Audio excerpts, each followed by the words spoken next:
कोटे पे जाता था और जब भी वो मेरे को मारता था ना, उसके बाद मेरे साथ जैसे करता है उस हिसाब से अश्लील हरकत करता था। शराब पीता था, हर चीज, जिसके उससे तो उसका स्पर्म में ना पतला हो गया था, लेकिन उसकी आदत तो छूटी नहीं। उसके बाप ने ही बोलता है मेरे से बच्चा ले ले, वरना हम लोग को वंश चाहिए। गजानन कॉलोनी, हडपसर, पुणे। पुलिस के अनुसार तब दोपहर का वक्त था। सविता दसाड़े और उसकी 1 साल की बेटी अवंतिका घर पर अकेले थे।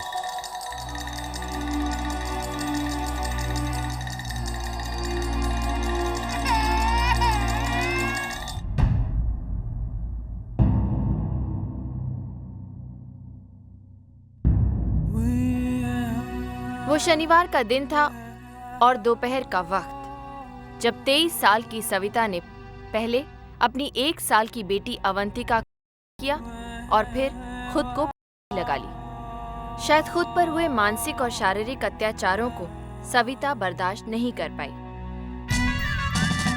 सब इंस्पेक्टर बाबा साहब जवान इस घटना की खबर मिलते ही मौका वारदात पर पहुंचे। हमें इंफॉर्मेशन मिली कि आकाशवाणी के बाजू में एक गजानन कॉलोनी करके और कोई औरत ने, ये इन्फॉर्मेशन होने के बाद हमारे अधिकारी और कर्मचारी वहां गए। उन्हें सविता के घर का दरवाजा खुला मिला और अंदर दाखिल होते ही उन्हें एक ही रस्सी के सहारे झूलती हुई अवंतिका और सविता की लाशें मिली। सारे परिवार के लिए ये बहुत मुश्किल घड़ी थी। हमारे पूरे परिवार में सभी भाइयों के बीच एकमात्र बहन वही थी। हम सबकी लाडली और प्यारी थी वो। हमने कभी सोचा भी नहीं था, मुझे नहीं लगा था कि वो ऐसा भी करेगी। आखिर ऐसी क्या वजह थी जिसके चलते सविता ने अपनी और अपनी मासूम बेटी की जान ले ली?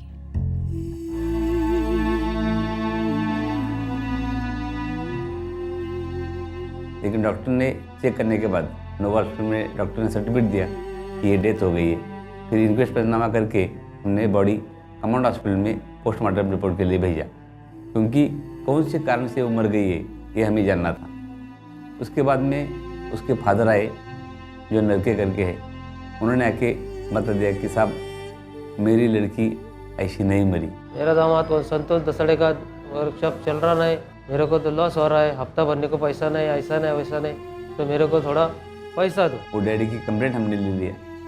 कंप्लेंट लेने के बाद CR रजिस्टर किया और घर में जाके झड़ती जब तलाशी लिया, तब तलाशी में हमें एक, उसमें वो लड़की ने लिखा था की आई वडिलांनो मला माफ करा, मी तुम्हाला फार त्रास दिलेला आहे, आता पुन्हा मी आणखी जास्त तुम्हाला त्रास देऊ इच्छित नाही, त्यामुळं आता यापुढं मला जगणं योग्य वाटत नसल्यामुळं मी मुलीला आणि मी स्वतः देखील तर मला एक वेळा माफ करा। सविता अपने माँ बाप को पैसे मांगकर परेशान नहीं करना चाहती थी।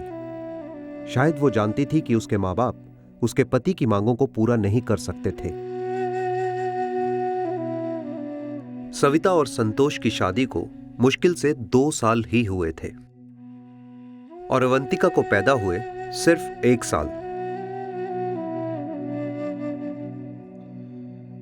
इस दुखद घटना के कुछ ही दिन पहले अवंतिका ने अपना पहला जन्मदिन बहुत धूमधाम से मनाया था। सविता के पति संतोष दसाड़े को गिरफ्तार किया गया। 498 और 306 जो उन्होंने लड़कियों को करने के लिए प्रवृत्त किया, ऐसे उन्होंने केस दर्ज किया और वह केस में उसको अरेस्ट कर दिया। उधर सविता के पति संतोष दसाड़े का कहना कुछ और ही है। उसने अपने ऊपर लगे शारीरिक और मानसिक यातनाओं के हर आरोप को नकार दिया है। संतोष, तूने क्यों मारा अपने औरत को? क्या जरूरत थी मारने की? कुछ भी नहीं था, आम आदमी की तरह रह रहा था मैं। वो गर्म दिमाग की थी, बचपन था उसमें से, घर के बाहर कभी दुनिया देखी ही नहीं उसने। कभी किसी से लड़ते झगड़ते नहीं देखा उसे। उसका ऐसा स्वभाव ही नहीं था। उसके बहुत सारे दोस्त भी थे। अच्छे स्वभाव की वजह से ही लोग उसे बहुत चाहते थे। तुमने अपने सासरे से ससुराल से पैसा मांगा था, औरत को पैसा लाने के लिए बोला था। मैं मांगा नहीं, 1 रुपए भी मांगा नहीं। और मेरे पति बीबी को भी मैंने मांगने के लिए कभी 1 रुपए भी मुझसे तो कोई बोला नहीं कि 1 मायके से लेके आओ 1 रुपए भी। अगर उन्होंने पैसा नहीं मांगा होता तो हम उसे पैसे क्यों देते? उन्होंने मांगा इसलिए तो हमने दिया। उन्होंने मुझे अपना अकाउंट दिखाया कि तूने इतना पैसा मांगा था, तेरे को इतना पैसा दिया है। अरे 1 रुपए भी नहीं लिया उसके फादर से। एक साल के पहले वो भाई और उसके पिताजी मेरे शॉप पे आए थे, तो मेरे को बोले ये 25,000 तुम रखो। मेरे मांगा नहीं, मेरे को जो पापा मेरे को मांगता पैसा नहीं मांगता था मेरे को, वो टेबल पे रख के गए। 1 महीने के बाद खुद होके मेरे बीवी और मैं दोनों जाके मैंने उसके घर में जाके दिया। तुम्हारे और तुम्हारे बीवी के बहुत झगड़े होते थे। जो सबके घर में होता है वो मेरे भी घर में होता है। मैं भी उतना ही प्यार करता जितना मेरी बीवी उससे प्यार करती थी। हम या बीवी में थोड़ा झगड़ा हो गया था। वो खाली मैं सुबह उसको बोला कि पेड़ को पानी डाला क्या तूने। अगर जरा सी बात होती तो ऐसा कुछ भी नहीं हुआ होता, सब ठीक होता, फिर तो ये घटना ही नहीं घटती। जितनी मेरी बीवी मुझसे प्यार करती ना, उतना उससे ज़्यादा मैं उससे प्यार करता। ऐसे भी मेरी बीवी को कभी गाली नहीं। माँ को बोलती थी कि वो मुझे मारता है, मुझसे पैसे की मांग करता है। अब आप ही बताओ कि मैं क्या करूँ? जवान लड़की अपने बच्चों को और खुद दे, इसको तो कुछ वजह हो गया ना इसके ऊपर। मेरे बच्ची तो मेरी जान थी, बेटे के तरह मैंने उसको पाला था, बेटे के तरह। मैं उसको बेटा था, अवंती बेटा, मैं बेटा कहता था उसको बेटा।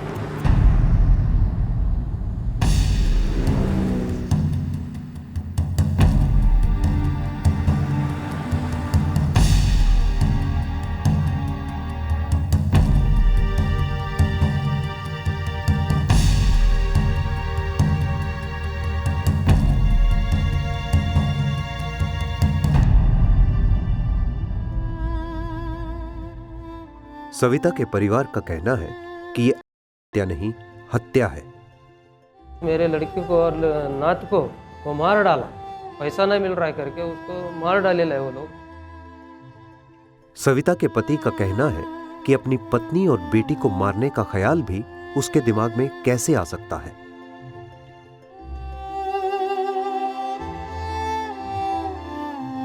आज संतोष दसाड़े अकेला है। उसका घर परिवार नहीं रहा, एक शून्य है जो शायद ही कभी भर पाएगा।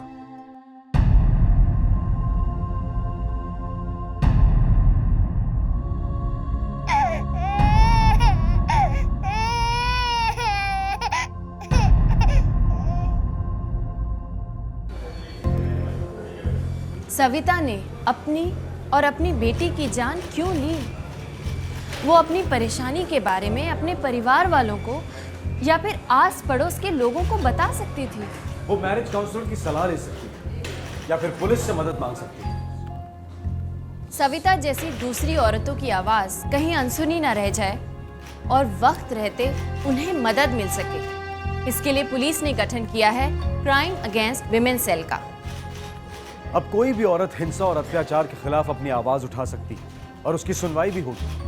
अब कोई भी औरत बेचारी नहीं है, उसके पास साधन है लड़ने के। जैसे वडाला मुंबई में मेहताब ने आवाज उठाई अपने शौहर और ससुराल वालों के शोषण के खिलाफ।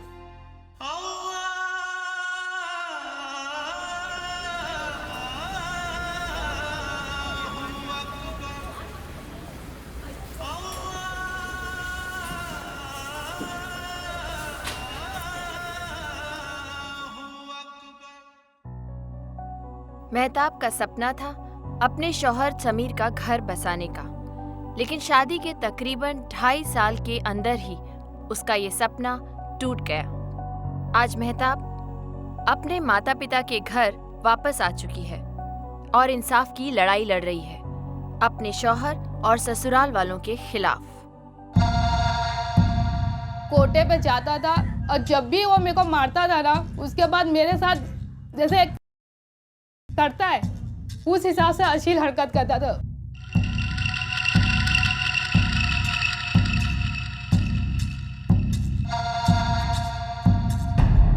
शराब पीता था, हर चीज जिसके उससे तो उसका स्पर्म में ना पतला हो गया था, लेकिन उसकी आदत तो छूटी नहीं।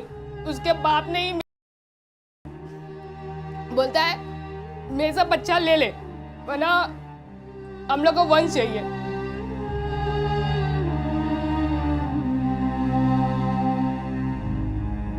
मैंने तो अपने बच्चों के बारे में भी सोचा था, उनके नाम भी रखे थे नवेद और हया। लेकिन इस इंसान ने पूरी लाइफ मेरी बर्बाद कर दी। मुझे बच्चों को बहुत शौक था, हालांकि इसमें कमी होने के बाद भी मैंने कभी वो नहीं किया कि एक औरत में कमी होती तो आदमी इलाज करवाता है ना, तो एक आदमी में कमी होती तो औरत नहीं करवा सकती। समीर से शादी के सिर्फ 2.5 साल बाद मेहताब अपने घर वापस आ गई।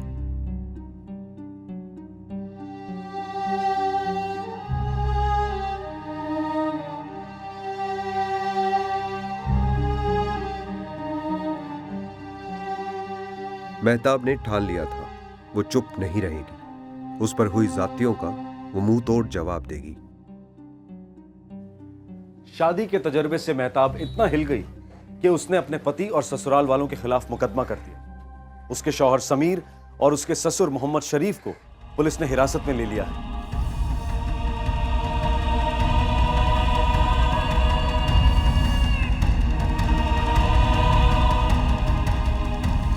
आपराधिक आरोप फाइल किए जा रहे हैं और उनकी शादी टूटने के कगार पर है। कैसे हुई इस सब की शुरुआत? कैसे दो शख्स जो साथ हुए थे हमराही बनने के लिए एक दूसरे से इतना कट गए? कैसे दो परिवार जो गवाह बने थे इस पाक रिश्ते के, आज एक दूसरे को एक आंख नहीं भाते।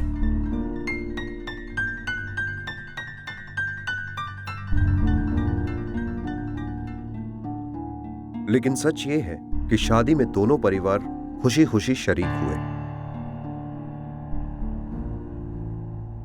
और आज जब दोनों के घर वाले पीछे मुड़कर देखते हैं तो ऐसा लगता है कि रिश्ते में दरार पहले ही दिन से पड़ने लगी थी। ये शरीफ जो है मैं मेरा मामू लगता था गांव के, 8-10 दिन के बाद में फिर आ गए, फिर वही बात, लल्ली हाँ मार दो, लल्ली हाँ मार दो, लल्ली हाँ मार दो। यहाँ एक रोज ऐसा हुआ कि मजबूर होके मैंने इसको बोली कि अच्छा तुम्हारे घर वाले आएंगे। इन्होंने फोर्स डाला हमको लड़के की शादी जल्दी करना है, हमारे लड़के की शादी बाद में होगा चलेगा, और खुद रिश्ते के लिए खुद हमारे पास आए। 2.5 साल के रिश्ते में विवाद के मुद्दे कई हैं। रिश्ता लेकर पहले कौन आया से लेकर दहेज की मांग तक। तो बोले लड़के की मांग है कि हमको करिश्मा बाइक चाहिए। ऑलरेडी मेरे पास 2 गाड़ी है, एक पल्सर है मेरी खुद की है, एक डैडी की यामा गाड़ी है। पल्सर मेरे पर खुद चला तो मैं तुम्हें गाड़ी की डिमांड क्यों करूँगा। जब मैं फोन की कि मामू कैसे हो, तो कहा था क्या दिए हमारे लड़के के, एकदम इज्जत खराब हो गई। हम क्या हुआ, बोले कि कोई चीज इतने से हमारे बेटे के वो नहीं, वो तो गाड़ी मांग रहा है। नहीं, मैंने कोई सा फ़ोन नहीं किया था, और ना हमको कोई गाड़ी की हमारी डिमांड थी। मांग मोटरसाइकिल से बढ़कर रुपए पैसे तक आ पहुंची। निकाह होने के टाइम उसने एक पैसे का आइन टाइम में सवाल रखा है, तो अभी उस टाइम क्या करते आप, खाना इधर पक रहा है, पूरा रिश्तेदारी इधर जमा है, मस्जिद में उधर निकाह 10 बजे तक निकाह की तैयारी सब हो रही, तो उस टाइम का 2 लाख रुपये की शादी तोड़ देते हैं। कोई 2 लाख का मैं डिमांड है, कोई 2 लाख मैंने दिया हमको। फ्रिज, टीवी, अपना ये कबाट, पलंग, जितना कुछ है डायरेक्ट डिलीवरी हुआ उसके घर पे। जितने भी बातें हैं टोटल सफार ने, हमने पहली बार कोई चीज़ का डिमांड की ही नहीं, ना शादी में कोई उनका परिजन के सामान कहीं दिखाए हों वीडियो के अंदर, हमको आप बताइए। मेहताब की समीर और उसके परिवार वालों के खिलाफ की गई शिकायत में कई गंभीर आरोप थे। मेहताब और समीर अपने रिश्ते को घसीटते रहे और फिर एक दिन अलग हो गए। शादी के इस नाजुक रिश्ते में घर कर गई थी आपराधिक कार्यवाही। या सब इंस्पेक्टर सावन ने एक एफआईआर दर्ज किया, और ये एफआईआर दर्ज करने के बाद ये सारे जो 8 लोग जो है, जो उनका देवर है, 4 ननंद है, सास ससुर है और आदमी मर्द, इनके खिलाफ दर्ज किया, और इसमें एक डाउरी एक्ट का भी सेक्शन ऐड कर दिया। क्यों मजबूर हुई मेहताब अपने पति के खिलाफ इतना बड़ा कदम उठाने के लिए?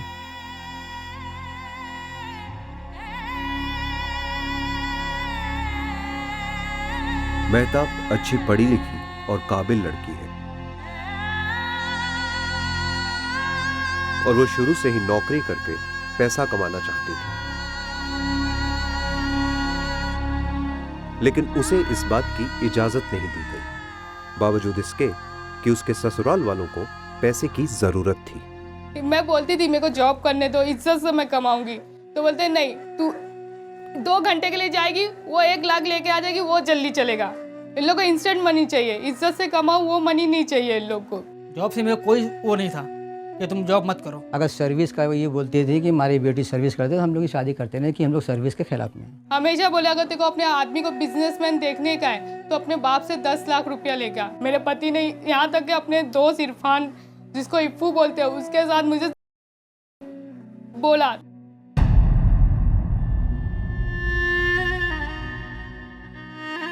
एक दिन का 50,000 मिलेगा, 1 लाख मिलेगा, तेरे को 1-1.5 घंटे के लिए जाने की क्या वो है, चली क्यों नहीं जाती है? मैं बोली मेरे को नहीं जाने का ये सब करने में। मेहताब से हो रही मांगों में एक नया पहलू जुड़ गया।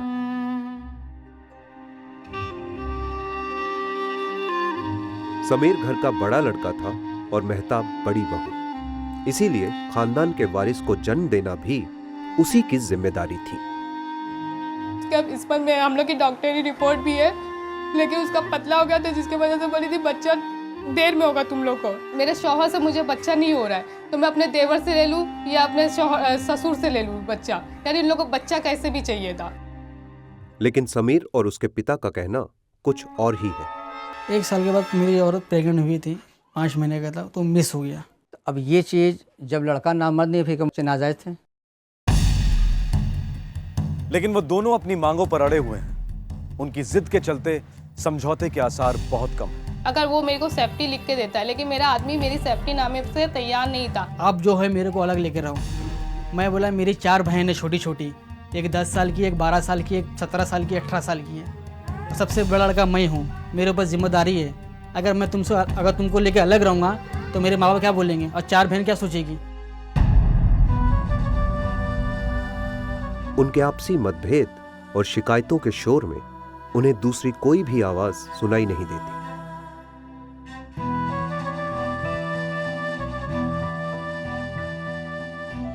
जब मेहताब पुलिस को साथ लेकर समीर के घर अपना सामान लेने गई तो उसका सारा सामान उसके हवाले कर दिया गया। वो सब जो एक मकान को घर बनाने में काम आता, आज तोल मोल में सस्ता सा पड़ता जा रहा था।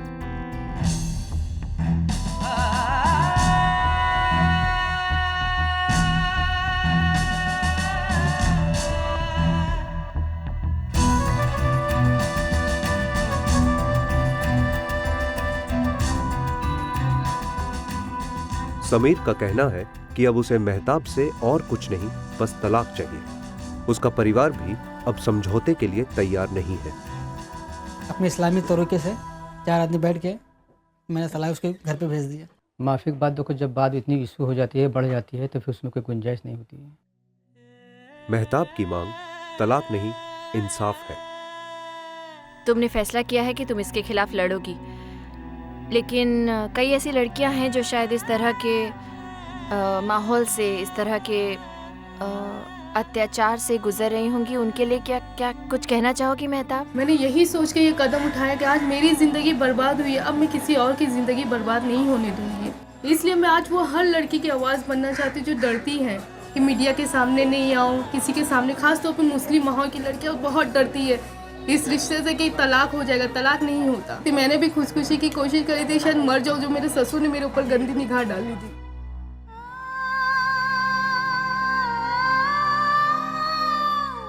मेहताब के अम्मी अब्बू हमेशा के जैसे अब भी उसके साथ है। यही सवाल मुझे अपने से समझाने का, आज रानी के आंसू नहीं गिर रहे हैं, ये रानी के आंसू मैंने गिरवा दिया उसके घर में शादी करके। आज वो लड़की कब्र में चली गई मगर उसकी इज्जत महफूज है, इसको हमको बहुत फख्र है। क्योंकि वो जब 1.5 साल की थी जब मैं उसको छोड़ के चला गया था बाहर, समझे, सिर्फ उसकी इज्जत के लिए। आज मेरी बेटी दर दर ठोकर खा रही है।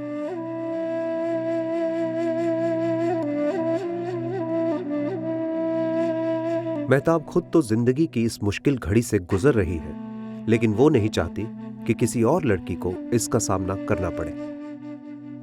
मैंने जो ख्वाबों का समीर देखा था बिल्कुल अलग है। सब बोलते तेरे हाथों की मेहंदी बहुत लाल होती, बहुत तेरा समीर प्यार करता है, लेकिन वो सिर्फ दिखाने के लिए प्यार करता है। मालूम ने रियल में प्यार किया भी कि नहीं कभी। तो इसलिए अब मैं चाहती हूँ कि कोई दूसरी रानी बर्बाद ना हो। मेरी जिंदगी बर्बाद कर दी, लेकिन अब कोई और नहीं बर्बाद हो।